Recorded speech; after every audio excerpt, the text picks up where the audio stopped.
कहते हैं सुंदर शरीर ने देख के तू इसमें अभिमान मत कीजिए,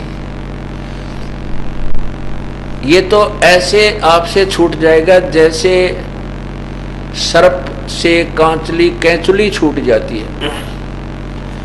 सर्प के ऊपर से जैसे कैंचुली उतर जाती है, वो दोबारा शरीर में सर्प उसमें प्रवेश नहीं कर सकता, वो शरीर पर सर्प को दोबारा प्राप्त नहीं हो सकती, वही कैंचुली।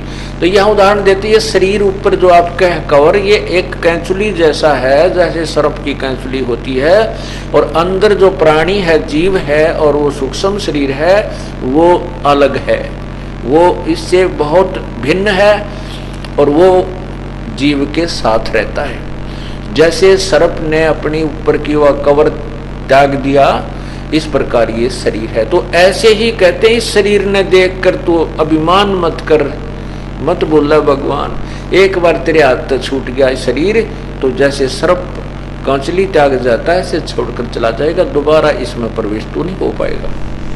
ये तेरा शरीर नहीं रहेगा, मिट्टी में मिल जाएगा, इसको या तो दफना दिया जाएगा या सफा कर दिया जाएगा। कबीर कहाँ गर्भियो देही देख सुरंग, बिछड़ ब्या मिलबो नहीं जो कैचुली भुजंग। कबीर कहाँ गर्भियो इस जोबन की आस, के सो फूले विषचार फिर खंखर वहे पलाश। कबीर कहाँ गर्भियो ऊंचा देख आवासे, काल पर भूले टेना तेरे ऊपर जमेगा से। परमात्मा कहते हैं, कहाँ ये 2-3 मंजिल की कोठी बना कर फूला फिरे है नालायक नादान, ये मृत्यु हो जाएगी, कल जमीन पर लेटेगा, वहां सभा कर दिया जाएगा, और तेरे उस शरीर के ऊपर फिर घास जमेगी, और वहां गधे खाएंगे और उस पर लोट लगाएंगे। कबीर कहाँ गर्भियो ये ऊंचा देख आवासे, कल पड़े भूमि लोटना ऊपर जमेगा से। कबीर कहाँ गर्भियो ये चामल पेटे हड, है वर छत ऊपर छतर तलते भी देवा खंड। कहते इस शरीर को देखकर तो इतना मत अभिमान करे, ये कुछ भी सौदा नहीं है, ये तो चाम के अंदर हाड़ लपेट रखे।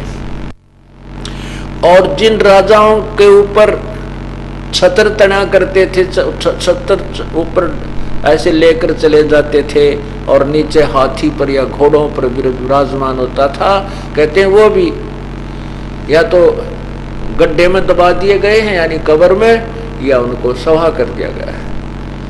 वो चले गए अपनी पूर्व जन्म की कमाई को व्यर्थ करके, जिन्होंने सत साधना नहीं की।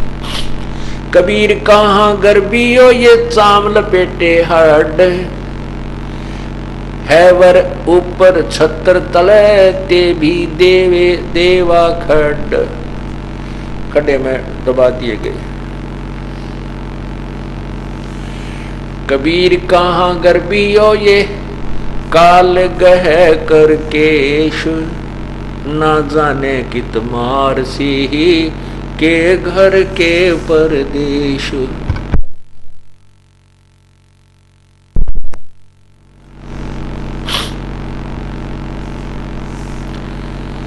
कबीर कहाँ गर्भियो यो काल गह करके से। कहते हैं परमात्मा कबीर परमेश्वर कह रहे हैं कि क्यों फूला फिर है नादान, यो काल तेरे बाल पकड़ कर घसीट कर ले जाएगा, और ना बेरा कहाँ मारेगा, घर मारेगा या कि तब प्रदेश में तेरे हाथ खंडेंगे। एक्सीडेंट हो जाता है अपने निवास से 200 किलोमीटर की दूर, 1000 किलोमीटर की दूरी पे, और वहाँ पता नहीं कहाँ टुकड़े टुकड़े हुआ पड़ा होता है ये प्राणी। तो परमात्मा कहते हैं भूला मत भगवान को। कबीर कहाँ गर्बियो यू काल गह करकेश, ना जाने कि तुम्हारेगा भाई के घर के परदेश।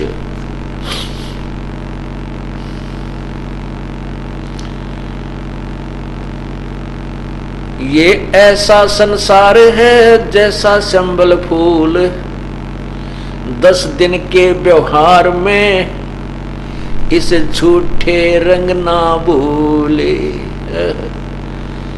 क्या बताते हैं कि ये संसार, ये जीवन जिसको तू अपना मानता है और इसी में तू सुख ढूंढना चाहता है, जैसे प्रत्येक व्यक्ति का, बहन और भाई का एक विशेष दृष्टिकोण होता है कि मैं अब बालक हूँ, फिर जवान होऊंगा, युवा होऊंगा, मेरा ब्याह होगा, शादी होगी और शादी के बाद फिर मेरी संतान होगी और मैं अच्छी कमाई करूंगा, बढ़िया मकान बनाऊंगा, अपने बच्चों को अच्छी शिक्षा दूंगा, उनके लिए अच्छी संपत्ति जोड़ूंगा, फिर उन बच्चों का विवाह करूंगा और फिर पोते हो जाएंगे, पोती होंगी, देवती हो जाएंगी और फिर मैं बुढ़ापे में मौज करूंगा। यह भूल है इंसान की। कहते हैं बुढ़ापे में तो मौज कर ली, तेरा जिए जानेगा जिसी मौज करेगा। अब ये ज्ञान बिना हम ऐसे अपने ही आप संकल्प विकल्प करके और सेट रहते हैं। कहते हैं कबीर ये ऐसा संसार है जैसा संबल फूल, और 10 दिन के व्यवहार को इस झूठे रंग ना भूल। सुवै संबल से या लगे डोडे ढूंढे। एक सुआ होता है, सुआ कहते हैं तोते को, और एक संभल का वृक्ष होता है, वो छोटा सा जब होता है और परिपक्व होता है, उसके बढ़िया बढ़िया पत्ते होते हैं, सुंदर हरा भरा रहता है और उसके फल इतने सुंदर फूल, और फिर फल ऐसे लगते हैं जैसे बहुत ही अच्छा कोई खाद्य फल हो। लेकिन उसके फल में, संभल के वृक्ष के फल में रुई होती है, उसमें रुई होती है जैसे डोडे, आँख के डोडों में कपास टाइप होती है, रुई होती है, ऐसे ही वो संभल के पेड़ में वो उसको वो फल इतने अच्छे लगते हैं और बड़े पीले पीले हो जाते हैं। तो तोता ये सोचकर कि जब इस पेड़ को फल लगेंगे मैं फल आहार करूंगा, बड़े अच्छे फल हैं इसके, बहुत अच्छा हरा भरा वृक्ष है। और जब वो फल परिपक्व हुए और तोते ने मारी चोंच आछी जचा के बढ़िया, क्योंकि उसको सोचकर ये फल बहुत मीठा मिलेगा, क्योंकि वो परिपक्व हो चुका था। जो ही तोते ने चोंच मारी दबा के और वह रुई फंस गई उसके मुंह में, जान बचानी मुश्किल हो गई। वो खाद्य पदार्थ नहीं था, वो जो वस्तु वो सोच रहा था वो नहीं थी। ऐसे ही बताते हैं कि तू इस संसार को और इस परिवार को ऐसे सिंभल के पेड़ की तरह सींच रहा है, आशा कर रहा है कि मैं जब इसके फल लगेंगे, अर्थात जब तेरे पत्ते पत्ती हो जाएंगे, फिर तू आनंद से सुख से रहा करेगा। कहते हैं फिर तो सुख तो रह लिया, तेरा जिए जानेगा। और ये ना 2-4 बुढ़िया तो पूछ लियो बुजुर्गों से, उनकी लाके बन रही है। एक भक्त बना हमारा, अच्छा अधिकारी रिटायर हुआ,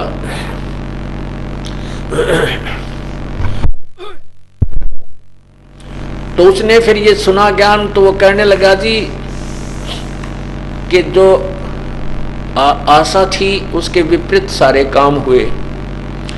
एक पुत्र, उसकी शादी कर दी, वह पुत्र वधू अब 16 माथे नहीं बोलती, और बेटा है वो भी बस मैं जानू मेरा जी जाने कैसे परेशान करता है। पेंशन मिली थी, जो भी रिटायर होने पर जो पैसा मिला था सारा ले लिया।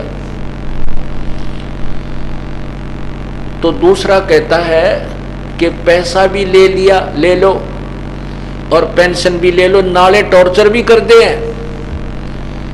कहते हैं पैसा भी ले लेते हैं, पेंशन भी ले लेते हैं और नाले टॉर्चर कर दे, साथ में परेशान और न्यारा करते हैं। तो परमात्मा कहते हैं कि आप परमात्मा की भक्ति करो।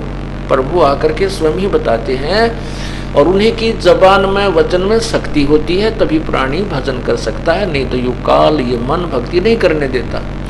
तो इसके लिए ये बताया कि यदि आप पहले से भक्ति करने लग जाओगे, ये अमृत वचन है परमात्मा की वाणी, समझ लेना। यदि आपको पहले से ये तत्व ज्ञान मिल जाता और ये सत साधना मिल जाती, तो आपके अंदर इतनी भक्ति कमाई बन जाती कि आपके पुत्र वधु, आपके पुत्र पौत्र आपके बैठे की सेवा करते।